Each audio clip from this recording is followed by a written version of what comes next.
Oh shit. I gotta put a Creed 2 review out.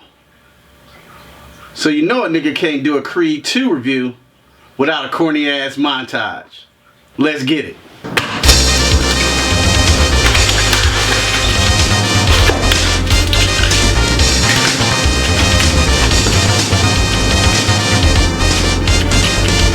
Y'all got me fucked up.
Welcome back to another episode of Q Reviews. In this Q Review, let's get ready to rumble! That's right, we talk about Creed 2, the follow-up to Ryan Coogler's original Creed that brought brand new life into the Rocky franchise, which we didn't think would see forever. Creed 2 this time around is directed by Stephen Cable Jr. Ryan Coogler wasn't able to direct because he had prior engagements with Black Panther, but he's co-producer and he handpicked this director that is pretty good. Now, you got your returning cast. You got Michael B. Jordan as Adonis Creed. You got Sylvester Stallone as Rocky Balboa. Tessa Thompson's back. Rashad is back. Ivan Drago, Dolph Lundgren is back, and his son. So the story of Creed 2, shit, Adonis Creed did it. He's the new heavyweight champion of the world. They tie up some loose ends from the first movie, and he's doing his damn thing. That's until Ivan Drago's son comes for the belt, you know. Old rivalry, old blood, you know. Adonis Creed has to defend the title against this monstrous of a beast. And you know competitors have to come for that throne, so that's where Ivan Drago and his son come into play.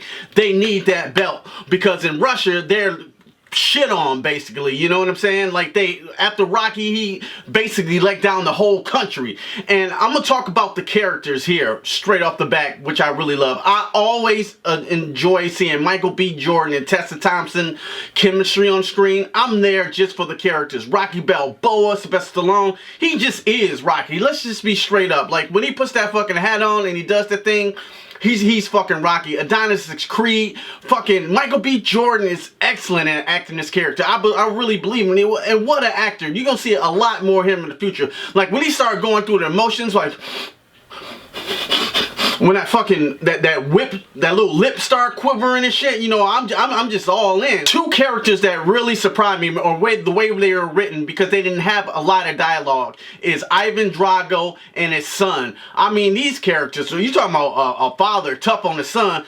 This nigga, he was asleep, and he just hit him in the jaw to wake him up. Like, oh, that's your fucking alarm clock? You just jaw nigga in the face, and that, you know what I'm saying? That's how you get started training today. So, this dude, Drago's son, was a beast. He looked like fucking Broly from Dragon Ball Z, that super big Saiyan if he just cut off his hair. I mean, his body was immaculate. He was like a fucking brick shithouse. Dude was intense just to look at him on screen. Like, you know, I had to step back because the dude was so big. Yeah, Ivan Drago is back, played by Dolph Lundgren, and he still looks great. I mean, he's a little bit older and grizzled, but he always got that face. He got that face. He looked like food would taste like shit no matter what you give him. He always, have his nose poked up at him. He didn't really have a lot to say, but he still had that intimidating presence, and then definitely his son being there. So it was really glad to see them back if you're a fan of the old Rocky franchise. So let's get the big elephant out of the room. Is this better than Creed Part 1?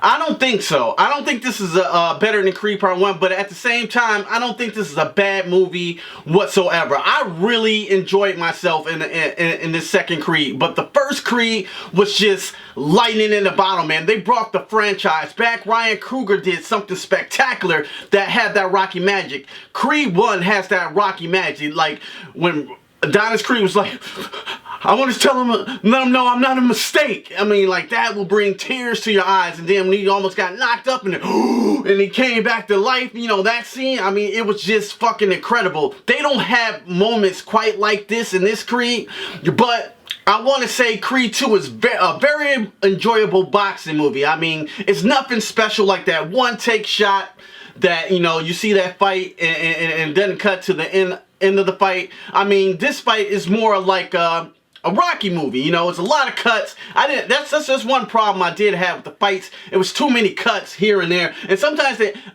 Michael B. Jordan is small compared to this other Drago son that he fights. So when you see they put the camera behind Michael B. Jordan, and he looks like Little Mac from Mike Tyson's Punch Out, like he's trying to hit up at him, and it looked weird to me, and the fights weren't quite as choreographed as good as the first Creed 2. Not to say they were bad, because I'm still in there throwing punches. My audience in there like, beat his ass, beat his motherfucking ass. So it was still very exciting to see all these fights. It just didn't have that magic, and the training montage, of course you gotta have a great, it's not a Rocky or a Creed movie, you don't have a great training montage. They go out to the desert and train for this one fight, and it's very exciting. It's very visually appealing out there in the dust, doing some CrossFit shit with the sludge hammer, seeing Michael B. Jordan, running at full speed capacity. That was great. And it's going to bring me to a small complaint. The music in this movie, I didn't really like especially on the montage. I'm ready to get hyped for some music. And it was a blend of the Rocky music with some type of rappers that were rapping, and it just didn't flow as good. And that's going to bring me another part to the music. At the end fight, when Adonis Creed comes out to fight Ivan Drago's son, Tessa Thompson is the artist in this movie, and she sings, and then she came out to some fucking song. I don't know. I didn't like the song. I know she's deaf in the movie. Maybe she's deaf because this song sounds horrible. She looked like some type of fake Migos coming out, ribbon that work, and like, oh shit, this ain't quite working for the final. Like the first Creed, Adonis Creed came out to fucking Hail Mary, come with me. You know what I'm saying? Like fucking explosions. I was excited. Not to say this wasn't exciting to see. I just think some of the music choices were off, and some of the soundtrack, that great score, was definitely missing in this Creed. Maybe that added to some of the magic, because I want to say Creed 2 is, it's a great movie, but it's pretty good. It's not great, I'm just saying that it's just missing that special magic that Ryan Coogler had that Caples didn't quite deliver. It's not his fault. I know. I mean, you following Ryan Coogler now, which is now one of the best directors in Hollywood. He just brought that magic back to the Rocky Creed franchises, and I felt it in that first movie, and I wanted to feel it here in this second movie, but you're gonna hear this a lot. Paint by numbers. This script and its plot was paint by numbers. You knew it was gonna happen. I'm just waiting to get to the last fight to see it, and when I seen the last fight, it was good. It was good. It was hard hitting, hard pounding, get some good blows, but I just didn't have that same connection as the other Rocky movies or the other Creed movies like I did this one. I thought it was good. One of the biggest dislikes I did not like about this movie is Michael B. Jordan's muscles. This motherfucker is immaculate. Like, he has 0.0 body fat. His muscles were distracting to look at on screen. Like, geez, this motherfucker got a 12-pack and fucking muscles in his neck like this, like a fucking bulldog, like muscles here, like no human being can look like that. Let's not. Is that CGI? Is that really his muscles? Cause no human being can look like that. You know, I told my girl, like, yeah, I look just like that when I take off my shirt. I'm lying my ass off. I look nothing fucking like that. I look terrible compared to Michael B. Jordan. So fuck Michael B. Jordan and his muscles and Ivan Drago immaculate bodies. But men should not have bodies like this. It's fucking crazy. It was distracting. Sir, can I have my money back? Michael B. Jordan muscles glistening in the desert is fucking blinding me. Alright, as for score for Creed 2, my most highly anticipated movie of the year, I'm gonna give it a straight up 4 out of 5 stars. You know what? I really enjoyed this movie. Only problems I had with this movie is it just wasn't quite as magical as the first Creed. It didn't let me down or anything. I think it's a worthy sequel, but I just didn't have that connection. Rocky didn't have that much to do in this one. It was a fight for duality. Rocky was fighting for his life. Creed was fighting for, you know, for the boxing fame, and he wanted to be a boxer. So that duality was great in the first movie. He just didn't have a lot to do in this movie. And the soundtrack was just a little lacking to me, and some of the fight choreography could have been better. But overall though, I'm buying this shit day one still on Blu-ray because I love these characters. I love Michael B. Jordan. I just love seeing them on screen. I love the training. I love the aspect that you can do really anything if you know what I'm saying, push to your, push it to the limit. You know, there's a good montage song right there. But you know, I really felt that in this movie, and I think Cable did a good job. I think he got a good career ahead of him. But, you know, if you put him in next to Ryan Coogler's shoes, he's just not quite there yet. Maybe a couple more movies. Anyway, guys, thanks for watching. Are you going to go check out Creed 2?